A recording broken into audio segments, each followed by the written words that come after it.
तो दोस्तों info as limited company ने अपने क्वार्टर फोर फाइनेंशियल रिजल्ट को डिक्लेयर कर दिया है। कंपनी का रिजल्ट जो है काफ़ी शानदार और ज़बरदस्त देखने को मिला हुआ है।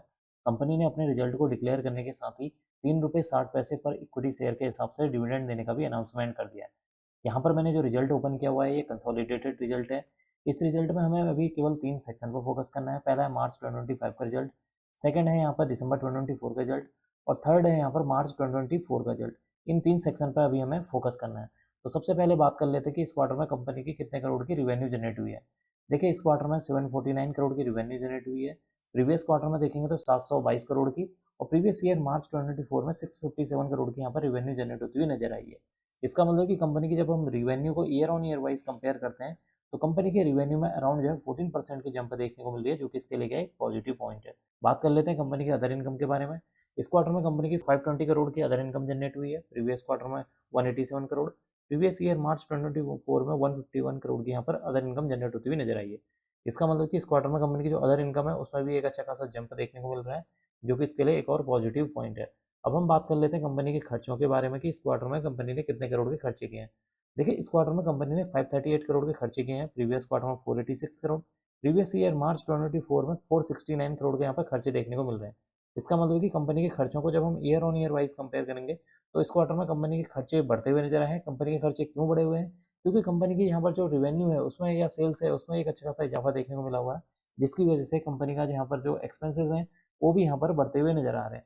अब हम बात कर लेते हैं कंपनी के प्रॉफिट बिफोर टैक्स के बारे में कि इस क्वार्टर में कंपनी का कितने करोड़ का प्रॉफिट बिफोर टैक्स देखने को मिला हुआ है। देखिए इस क्वार्टर में 741 करोड़, प्रीवियस क्वार्टर में 371 करोड़, प्रीवियस ईयर मार्च 2024 में 162 करोड़ यहाँ पर प्रॉफिट बिफोर टैक्स देखने को मिला हुआ है। इसका मतलब कि कंपनी के प्रॉफिट बिफोर टैक्स को जब हम year on year wise compare करते हैं, कंपनी के प्रॉफिट बिफोर टैक्स में 357% की यहाँ पर जंप देखने को मिल रही है, जो कि इसके लिए एक और पॉजिटिव पॉइंट है। अब हम बात कर लेते हैं कंपनी के मुनाफे के बारे में कि इस क्वार्टर में कंपनी को कितने करोड़ की मुनाफा हुआ है। देखिए इस क्वार्टर में कंपनी का 77 करोड़ का यहाँ पर मुनाफा हुआ है।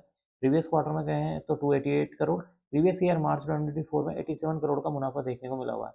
इसका मतलब कि इस क्वार्टर में कंपनी के मुनाफे को जब हम year on year wise compare करते हैं तो कंपनी का मुनाफा यहाँ पर 678% बढ़ता हुआ नजर आया है, जो कि इसके लिए क्या एक और पॉजिटिव पॉइंट है। एंड में डिस्कस कर लेते हैं कंपनी के ईपीएस के बारे में कि इस क्वार्टर में कंपनी का ईपीएस कितना देखने को मिला हुआ है। देखिए इस क्वार्टर में कंपनी का ईपीएस यहाँ पर 6 रुपये 74 पैसे है। प्रीवियस क्वार्टर में देखेंगे तो 4 रुपये 44 पैसे, प्रीवियस ईयर मार्च 2024 में 3 रुपये 43 पैसे देखने को मिला हुआ है। इसका मतलब कि इस क्वार्टर में कंपनी का जो ईपीएस है वो बढ़ता हुआ नजर आया है, जो कि इसके लिए क्या एक पॉजिटिव पॉइंट है। अगर हम कंपनी के रिजल्ट के बारे में बात करें तो कंपनी का रिजल्ट काफ़ी शानदार और ज़बरदस्त देखने को मिला हुआ है। कंपनी की रिवेन्यू में देखेंगे तो 14% की जंप देखने को मिल रही है। कंपनी का जो प्रॉफिट बिफोर टैक्स है उसमें अराउंड जो है 357% की जंप देखने को मिल रही है। कंपनी का जो नेट प्रॉफिट है उसमें जो है 678% की जंप देखने को मिल रही है। कंपनी के ईपीएस में भी एक अच्छा खासा जंप देखने को मिल रहा है। तो देखते हैं कल के दिन यानी कि 28 मई के दिन इस स्टॉक के ऊपर इस क्वार्टरली रिजल्ट का इम्पैक्ट किस तरीके से देखने को मिलता है। अब मैं इस वीडियो को यहीं पर एंड करूंगा। उम्मीद करता हूँ कि आपको यह वीडियो पसंद आई होगी। अगर आपको यह वीडियो पसंद आई तो please like share and subscribe करना ना भूलें। Thank you.